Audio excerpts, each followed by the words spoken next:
Hi there. Coming at you live from 21st Yoga in Salt Lake City. I'm Jason Lawner, and I get to take you through a yoga practice today. You may want to have a couple blocks. I'm just going to show you how to use a few things just to get comfortable, and then I use a blanket or just a little rolled up towel just for some cushioning at a few certain parts. Anyway, let's begin. Take a nice, comfortable seat. I want to get us moving, but I do want to give just a moment of context.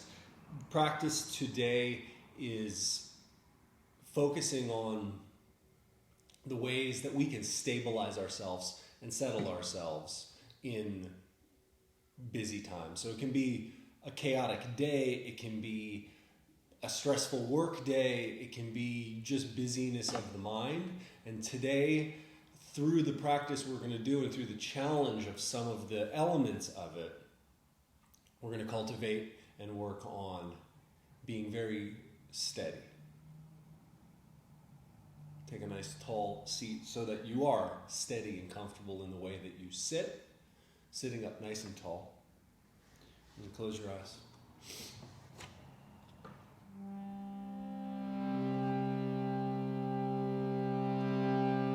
Bring your hands together in Anjali, that prayer position in front of your heart, and you're very welcome to join me in singing. I'm going to sing 3 ohms, just one round of the invocation.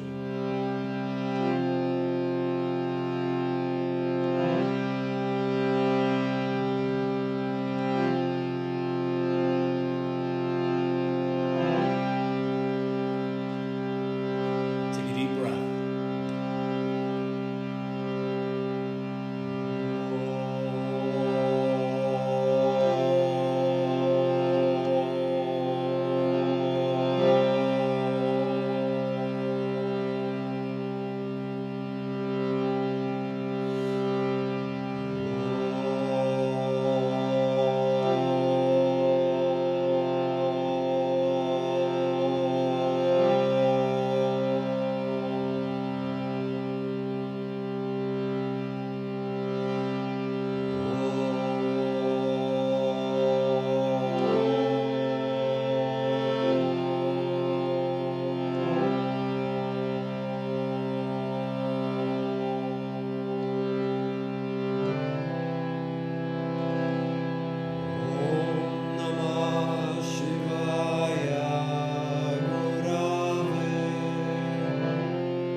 Into your heart, you can bow. And then let's start hands and knees all fours. Today, once you get down onto your hands and your knees, spread your fingers pretty wide apart so that you get good grip in your fingertips, especially that middle finger, ring finger. Press down so that you're making the tips of your fingers heavier, the ridges of your hands heavier, trying to suck and draw the palm, center of the palm, away from the mat. And then just start to move around. It can be little circles, can be shifting forward and back. And rather than getting kind of loose and sloppy in the movement, focus on, commit to staying really steady in the work of your hands. If you press your ring finger, tip of that ring finger down more, it will stabilize the rest of your fingers. That's the weak finger. So once you kind of work in there, you can even push down through the shoulders. And then just start changing the hand positions, turning them out. Stabilize first, and then stretch and work against any of those little tight edges and corners that you may find.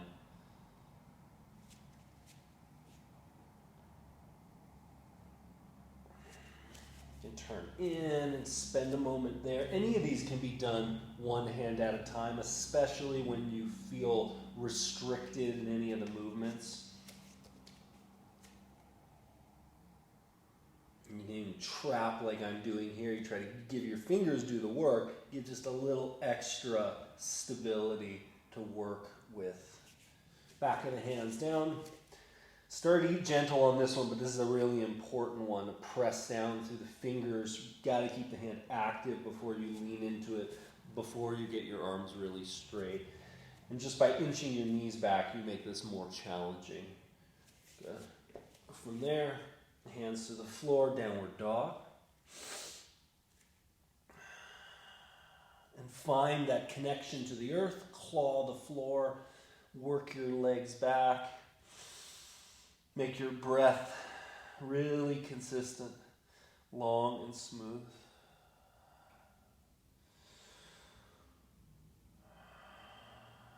And you're welcome, to move around, but watch that tendency just to kind of fidget and wiggle. Instead, make all of the little adjustments, the movements you make, very thoughtful, very mindful, addressing whatever stiffness, tightness that may be there. From there to the front of your mat you go. Pause as you do that similar work. Toes to the floor, leg muscles engaged strong, and then fold. A couple smooth breaths here. Again, watch out for this tendency to want to fidget when the mind will go with that. And even if you have to be a little extra disciplined, steady, still, move only as necessary.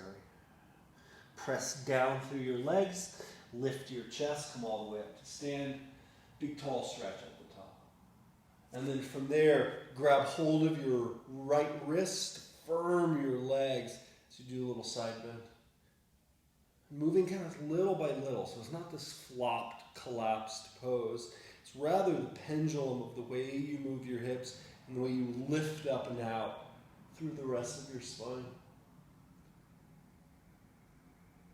Come back up and switch so that as you hold here, you hold the steadiness as you work deeper.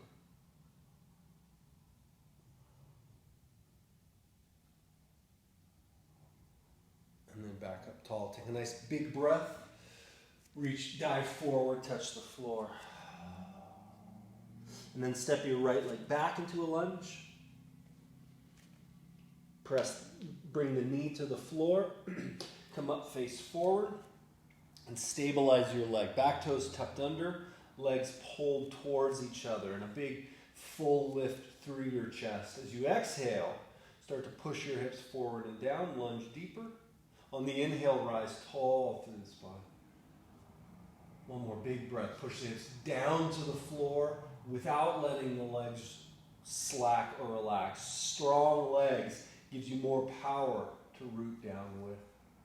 Good. Hands to the floor, back to downward dog. Take the moment, make sure you feel steady, still, and connected. Go forward to plank pose, down to chaturanga. Place your feet, cobra or up dog, really cobra, so that the hips are still heavy on the floor. Stretch from your hips back through your legs and rise tall through the chest. Downward dog when you're ready. Bring your right foot forward, lunge, back knee down, come on up. Same thing, stabilize, pull in, and then you can work forward into that lunge. Every breath, give yourself time, that opportunity to fill up, to be spacious. Anchor down heavier as your body feels able to. You don't need to force. But One more. Push the hips down.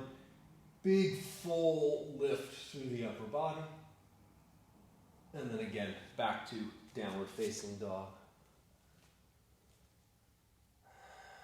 Inhale, plank. Again, chaturanga.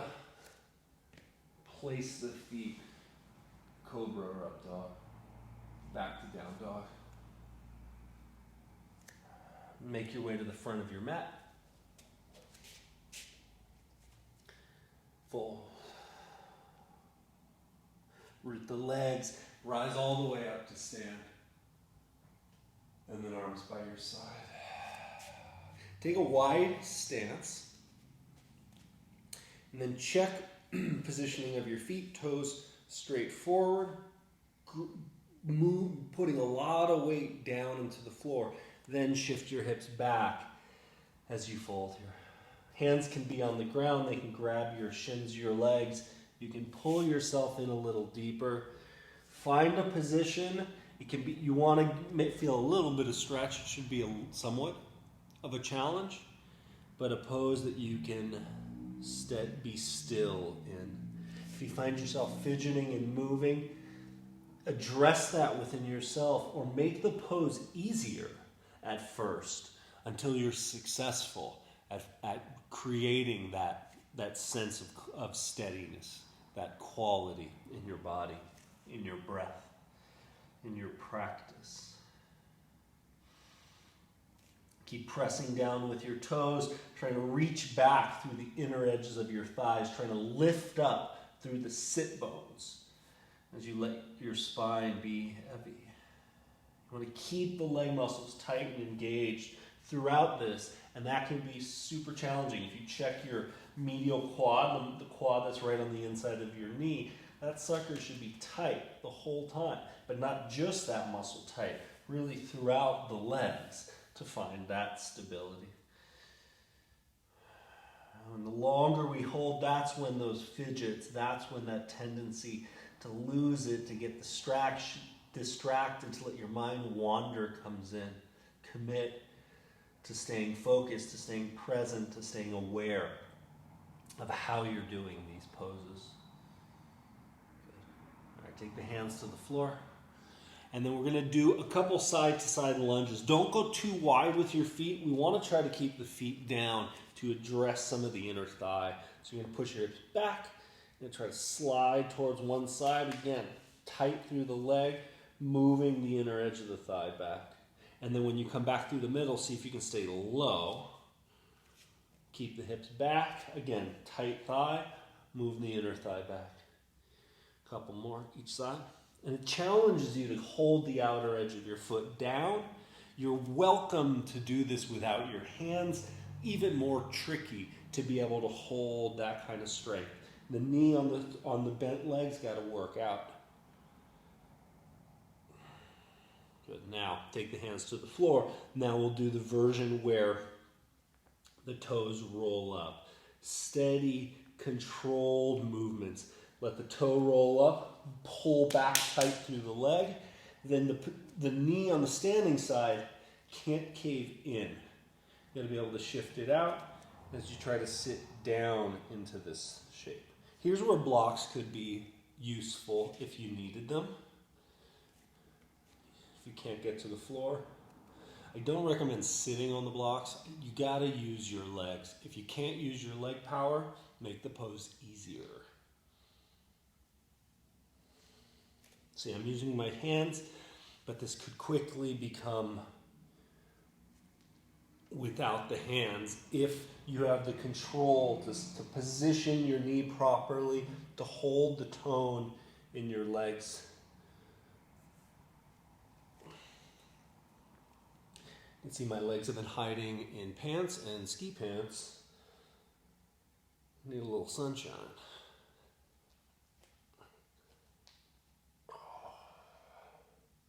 Good. And then you're going to hold over to the right side. And we're going to hold in that shape. The toes just slightly turned out or more forward. The knee pulled out on this one.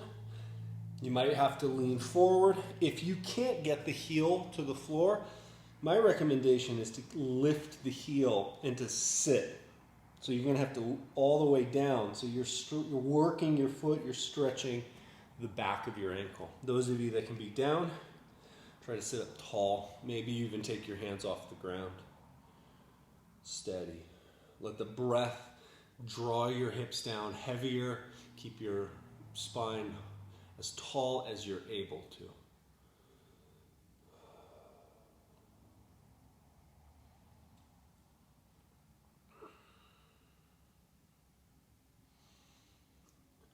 Let the breath be your focus. Closing your eyes, dropping down can always be helpful.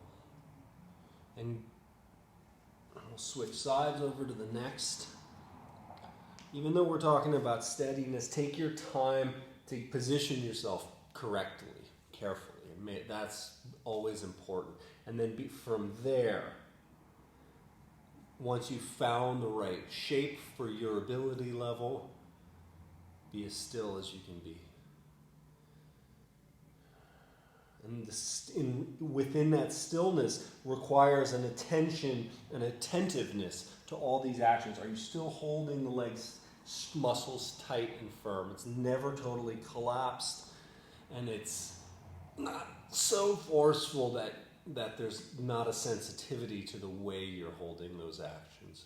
It's always, we're looking for this balance, and that's a game and a project that you're going to always play and always have to search for when you're on your mat. Good. All right, back to the middle. Pause, full. And then turn your right foot over to the right, 90 degrees, bend so the knee is over the ankle, and then again, fire up your legs. Pull your feet together, drive your hips back and up towards the sky. You want this back hip to go back and the glutes to lift. From there, don't be in such a rush to go towards your front foot. Go more to the side of your mat, which can help you to get your hips back behind your heels more, to really pull together and create that lift. So we're not like just dropping this leg. We want to use the muscles to make changes. From there, keeping the hips lifted, you can begin to take your head a little more towards your front foot. As long as the back leg doesn't swing with you, which is so common. Butt back, you pull the spine away from it. These are those entrances eventually towards leg behind the head pose. You can do that if you want. You can stay low, hips up high. Send some energy down and out through both legs as you take one more steady breath.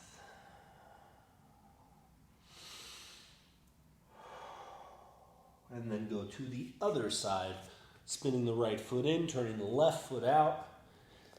Bring the knee over the ankle. And then with firm legs, send your hips back and apart. Learn how to create those movements in your body and how to hold them consistently. So while you're in the pose, you're attentive to maintaining those actions. You can fold down. I mean, you could do this without your hands. There's always ways to challenge you more. Make sure the actions are there. The leg, quad on the back leg is tight and strong.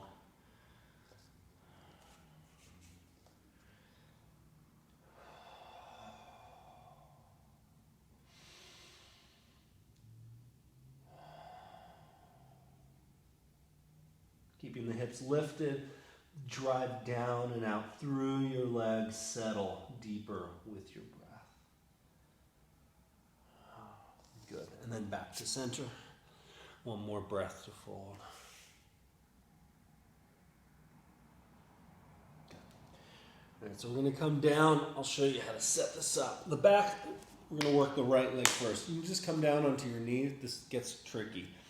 The right foot is going to turn out more. It can turn out a lot as long as you have the strength. It's not just flexibility. Both. To keep the knee positioned, knee in line with the toes, not collapsed in. So your lateral quad from the outer knee to the outer glutes, Let that help feel more like you're stretching or elongating through the inside edge of the leg. So, toe turned out, you can kind of work into this based on different levels. Now, the back knee, I'm going to try to kind of get the knee in line with the heel. Again, feel around, explore where you feel those restrictions. And I can use a little bit of help with my arm to pull the knee out. Real flexible folk, be very careful with that. Try to do more with your leg muscles, less about pushing. If you're super tight, a little bit of gentle work with the arm can be useful, but be careful. So here, the easier way is to shift into it, and I'm even trying to roll, so I'm hitting this inner thigh and more of the inside part of the hip here. And then the real goal is to start sliding this back till your shin is more vertical. This gets spicy quick. Here's another spot where you might want blocks to sit up tall on. You know, the taller you can sit, the more weight is helping to open up this front inside part of your hip, as well as some of the work in the back leg. When you can do this and sit tall, you can try to kick this leg out straight and sit down into it. This is extremely challenging to do. Shin vertical, and then hips to the floor. All right, second side. And definitely you can pause the video, you can take your time as needed to figure out where those little spots are and to explore them. So again, we're going to come down, left toes turned out. You can start with a little more bend. And then the back knee sliding back in line with where that heel is. From there, you may start here. Pressing the hips down. Rolling more to the inside edge of the back leg. And then trying to shift it back. It's easier to move your back knee than this foot.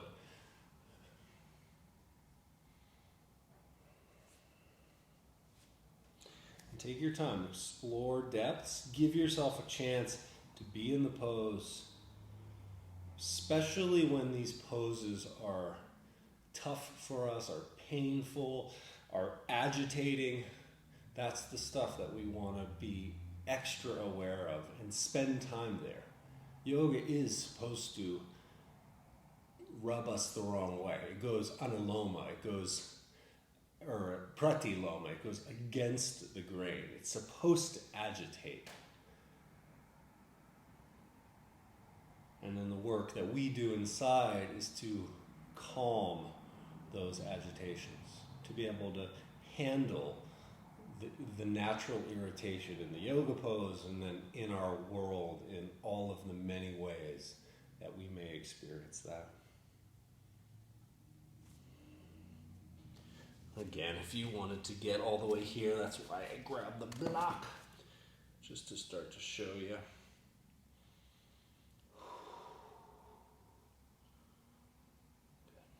Good. All right, and then we'll just take a moment back in Prasarita Padottanasana, wide leg stance, steady legs and fold.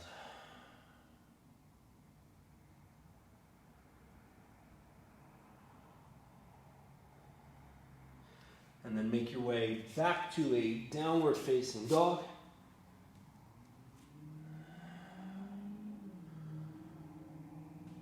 And then forward to plank pose. Hold in plank pose, claw the floor, drive down through your arms so you round your upper back. You protract your shoulders. Keep your neck long and soft though. And then start to squeeze. At first you can play around with the different positions that you can move your spine. Ending in a posterior pelvic tilt. Butt tucks under, belly and ribs pull up towards the spine. To make this more challenging, you can shift forward. You can come down onto the tops of the feet.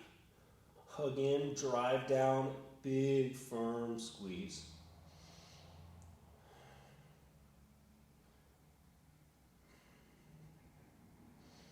Good. And then lower to the ground. Ground your legs, cobra. Down dog.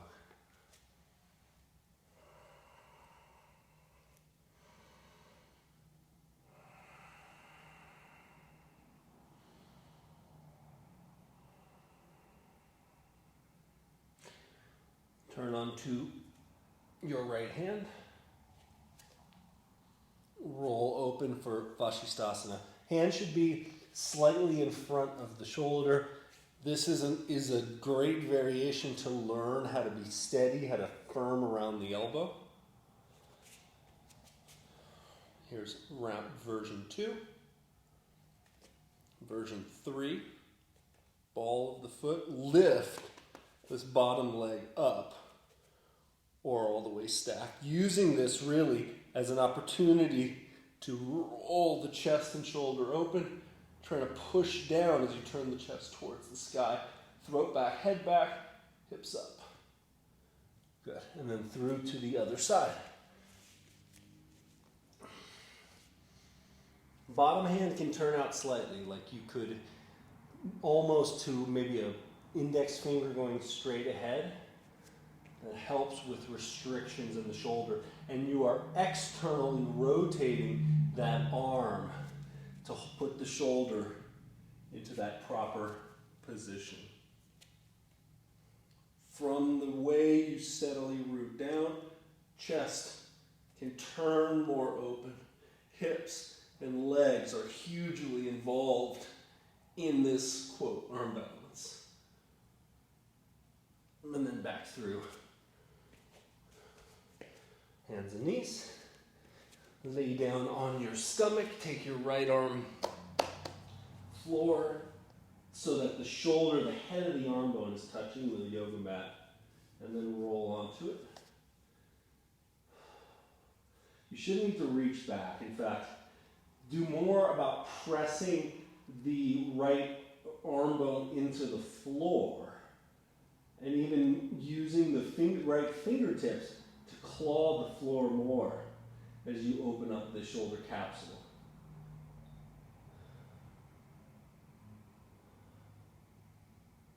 Use your breath. On the exhales, when you feel space, you can move deeper, you can move into that. Don't force. Pay attention. Good.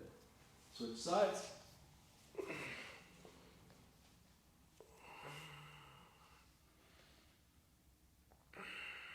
If closing your eyes is helpful, all these things can be great. If it's super, your neck, I think, should be okay to hold up here. But if these muscles get a little tight, you can make a little pillow for your head.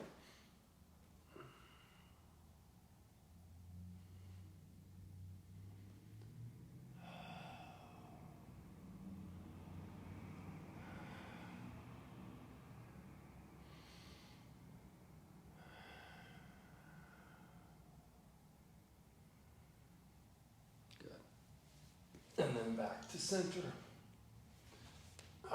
Downward facing dog.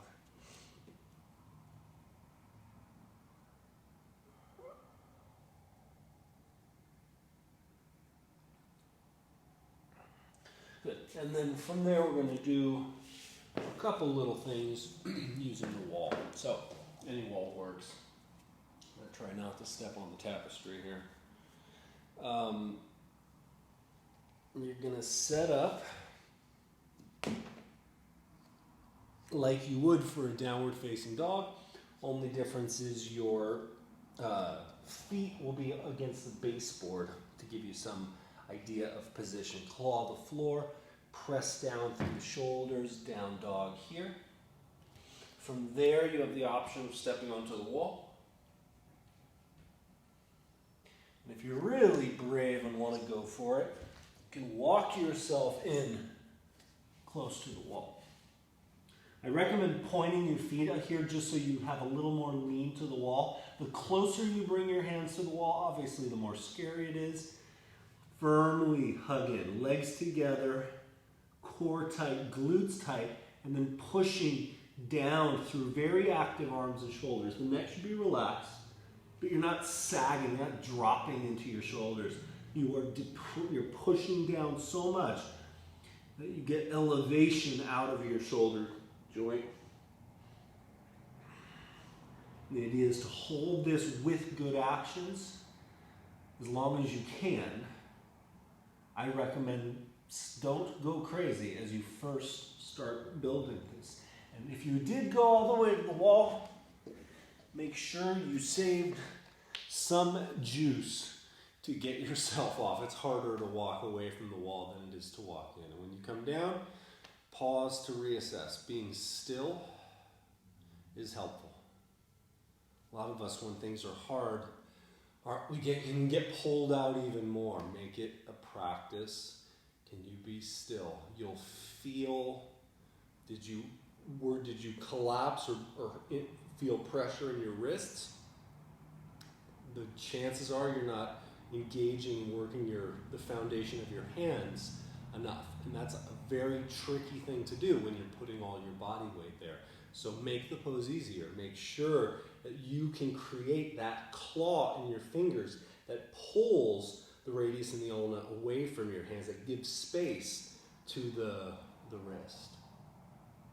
You'll notice when you do a pose, like what didn't feel good, where was there an inordinate amount of tension. The neck should always be relaxed. I'll show you another way to do that. I like going chest to the wall for positioning purposes. You definitely get a better handstand position, but you could do it also this way too. So for these drills, when you come on up into this, see if you can get fairly close to the wall, especially for more experienced handstanders.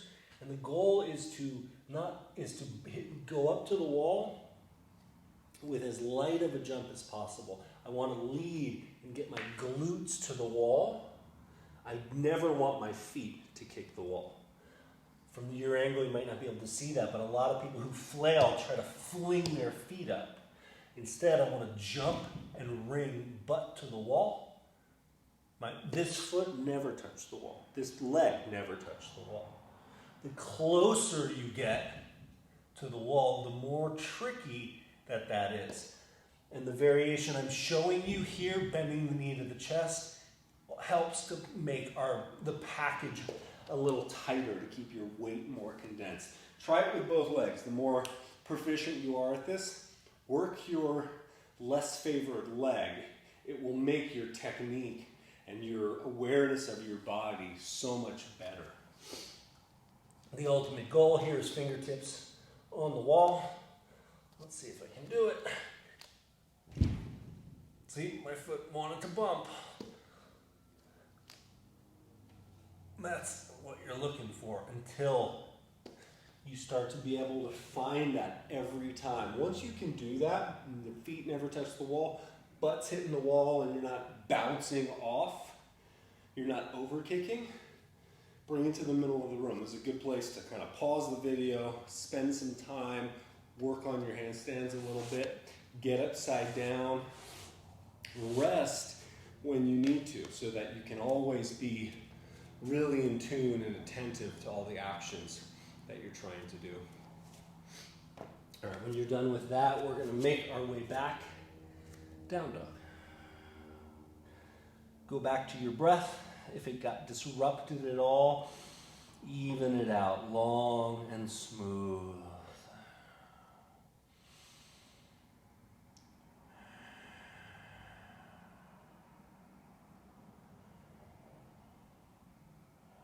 And then take your right leg up to the sky, bend the knee and open. Bring the knee forward, pigeon pose.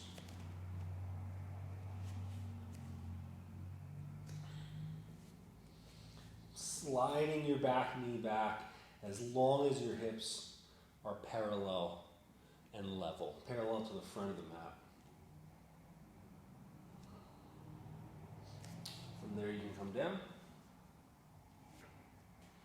But I invite you to find the spot. For some, sitting up tall is more beneficial. For others, coming forward, pressing the hips down. And definitely you can work into all these extra shapes. Spend time. Find the ones that are challenging to you and practice being steady and addressing those limitations. It's an important step is to be able to identify those areas, those issues, those limitations, and whatever way that they may show up in your life. Your yoga practice can just be a little micro example of that. One that I really like, for me especially, is to come out in line with my femur, my thigh bone, and kind of lay down, giving your body weight to compress on that hip. And then make it about the breath.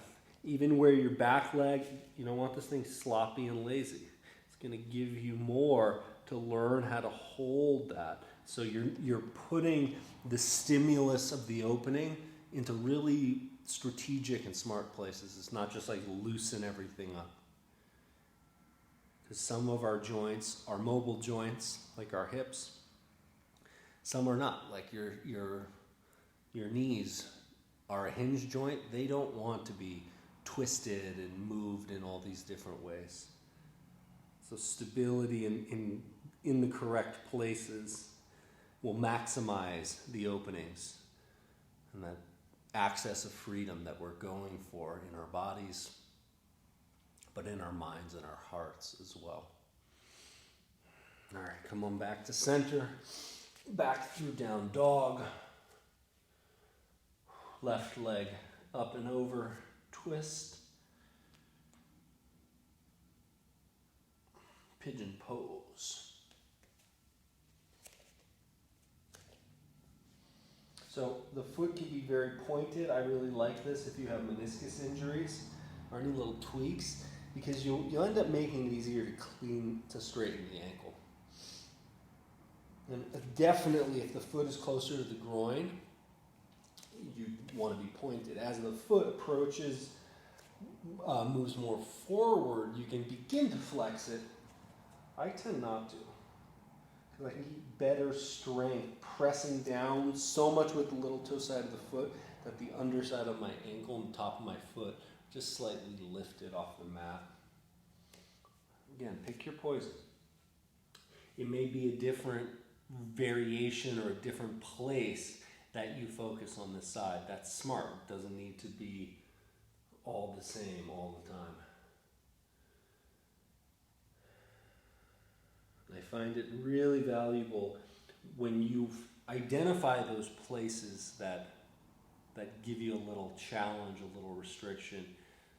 Like, pause the video, put a timer on, and commit yourself to several minutes. 2 minutes is usually a good place. 2 minutes of steady, smooth breathing. Focus on what you're doing.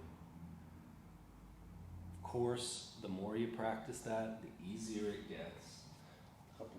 Couple more breaths here.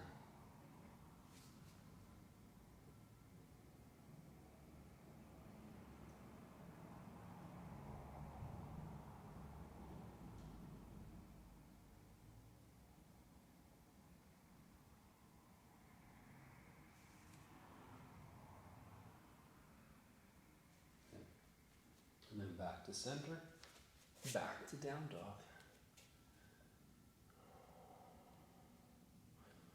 Bring your knees down. You're going to sit in a big straddle. You can sit up on a little blanket. Good idea. If you can't get your sacrum at least tipped vertical or perpendicular from the ground, you should be sitting on some sort of prop to achieve that. And then from here, take your legs wide. They don't need to be as wide as you can go. Press down, firing your quads to Press your knees towards the floor. Quads stay tight. Don't force, and the heels are pressing down throughout the whole time. You can do this in a flexed foot. Flexed foot makes it easier to keep the quads contracted. If you point the feet, go for it, but you got to be able to hold this quad tight. That's tricky. Both are really worth working on. So you can do these different ways. But this is a good place to begin. Flexed foot will help connect and find those muscles. From here, long spine, you're just going to start tipping forward. Don't let the legs roll in. Keep the kneecaps up. Keep the toes pointing up as you start to bow down. And then you use your legs to press and come back up. Now you can hover. Find a spot that's challenging for you. Arms can be close to the body, easier, out, or overhead is more challenging. Hell, you could grab something heavy too and hold it over your head with practice. Start slow.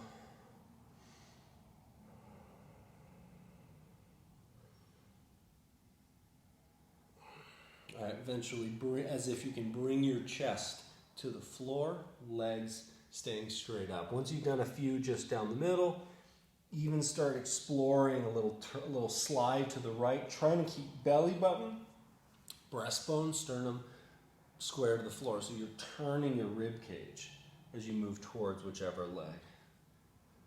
As I go towards this left leg, my left waistline is trying to help elongate and draw back. That doesn't happen automatically. You got to do that to your body.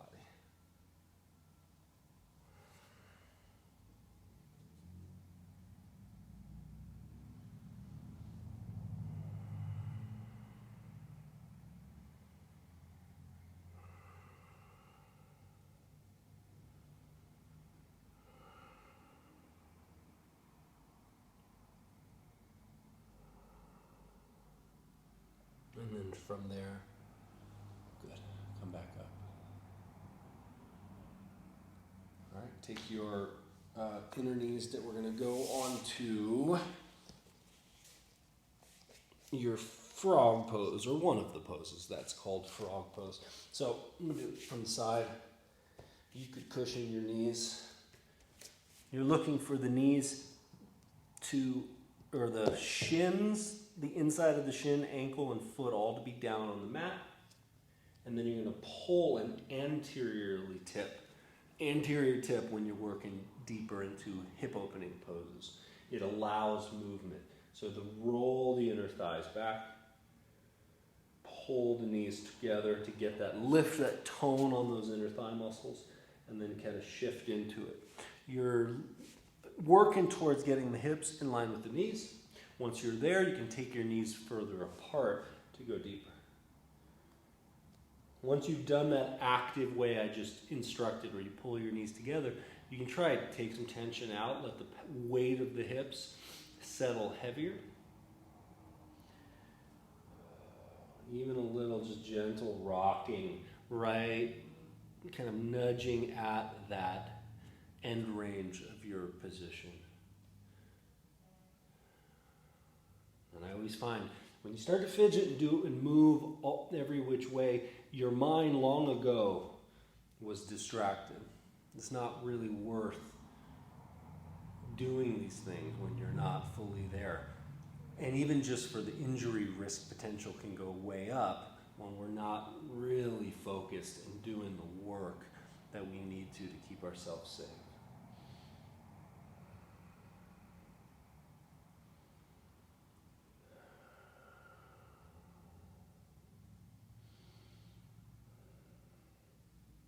Another cool thing you can play around with to be more active, not so comfortable on the floor here, is to actually pull your feet off the mat, ankles off the mat, and then go back deeper. Active internal rotation of your hips, thighs back. So really great way to work this. And then make your way out. We're going to do just a quick child's pose. To finish, you can do knees wide, or see if you can bring your thighs parallel to each other. And then fold. Hands can be back, hands can be forward. You're really giving just a little reprieve to your hips.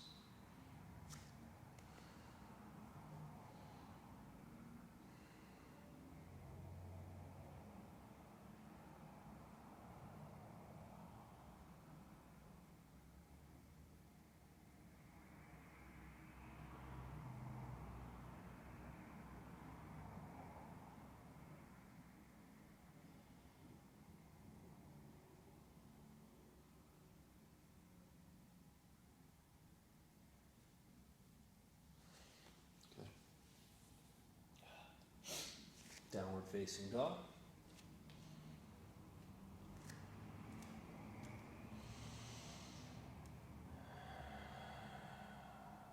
Find your breath.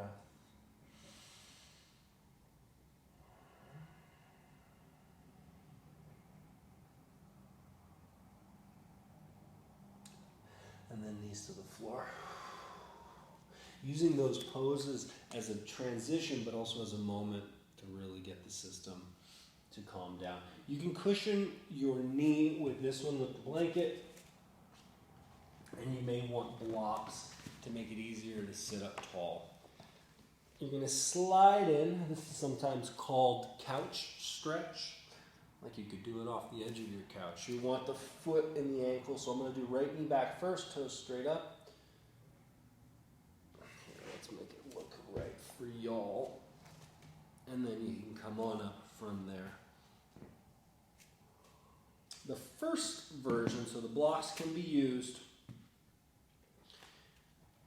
You can try to move your thigh back to the wall, and that'll emphasize rectus femoris, one of the quad muscles that acts as a hip flexor and can be very tight. You may even feel challenge in the top of the foot and the ankle based on the amount of plantar flexion, that kind of pointed foot shape that you're driving in here. If you can get tall, if you can get butt back to the wall, you sit up even taller. Eventually, shoulders and head can also go back to the wall. And then breathe.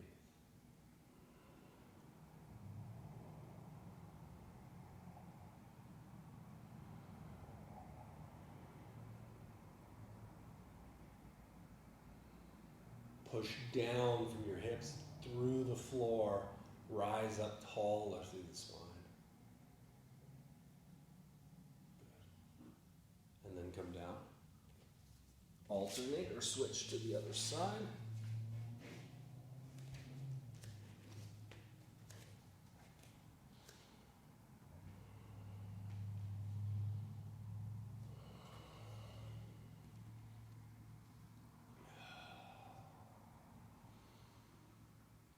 Again, thigh back to the wall first. Keep your butt on the wall if you're going for any of these deeper forms, meaning if the shoulders and the head eventually touch the wall.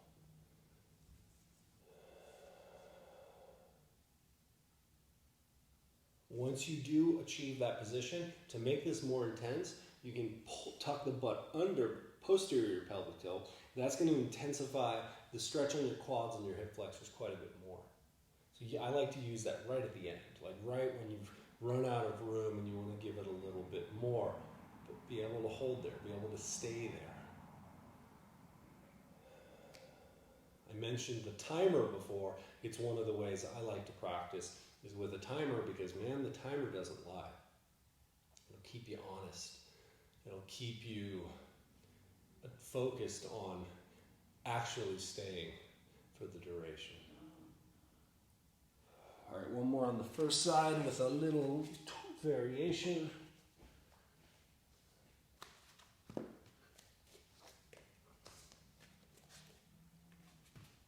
By the way, if this is way too challenging for you, your back knee, if it comes a little bit away from the wall, that'll make life easier, especially on this one, because this one can get rather intense. So again, blocks to help you sit up tall. Try and keep your spine vertical as you lunge forward and down into your hips and your legs. So blocks can be like this. You might even need chairs if this is pretty restricted. On the inhale, remind yourself to rise up tall. On the exhale, lunge.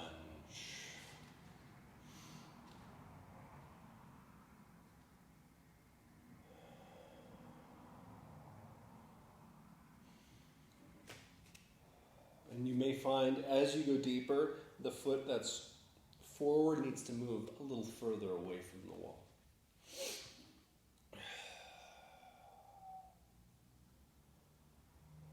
Feel free to stay here longer. To repeat these 2 or more times per side is a great idea if you find that this is outrageously uncomfortable. which it should be, or it probably is for most of us.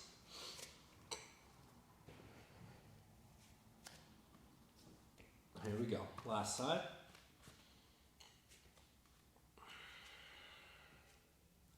Keep the spine vertical, move forward into the lunge.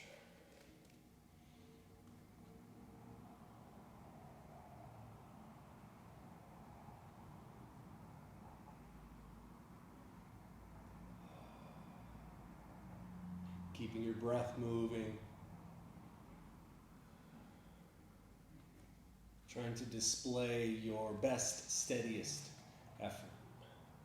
You can always make these more challenging next time. You can always go further next time. I always recommend make it a little bit easier and do the cleanest job that you can with the actions.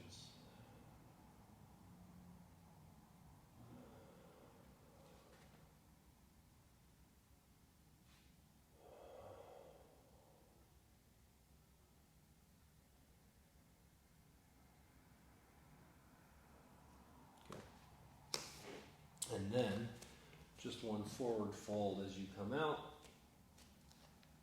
Straight legs.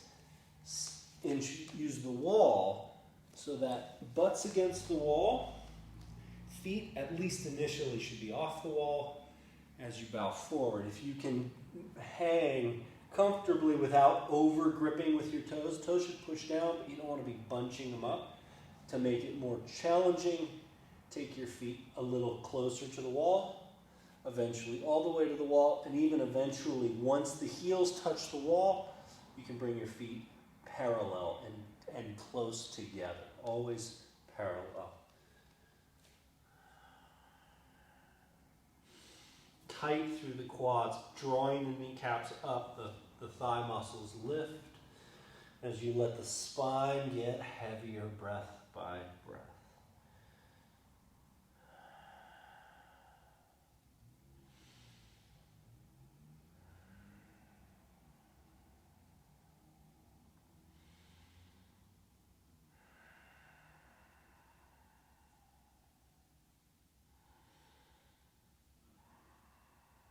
As you go deeper, imagine you're lifting your sit bones up the wall, lengthening your spine towards the floor. Good. And then make your way all the way down to lay on your backs. In preparation for Shavasana, or if you prefer a seated meditation, you can always do that as well. I'm going to grab my big old harmonium and play for you. Take your time to find that comfortable position, whether it's seated meditation, whether that's that reclined Shavasana position, so that you can actually be still, steady, comfortable as you rest here. Feel yourself sink heavy into the ground. There's still a lightness, there's still an energy that maintains your posture, whatever position you choose to do.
your breath. Take your time to make your way back to a comfortable seated position.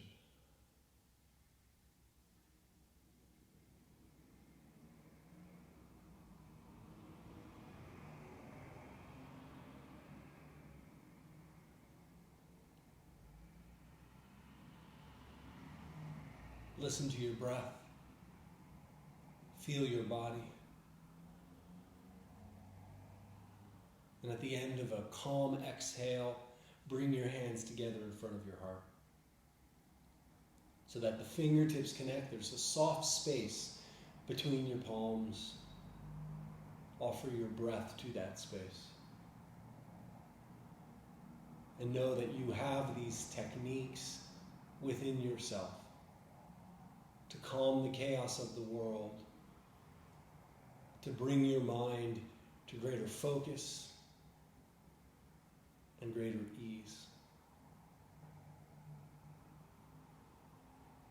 And grateful for the gift of embodiment, the opportunity to dive in to all of the richness that exists within you and in this world and in this universe. To your heart, welcome a deep breath and a grateful bow. Namaste.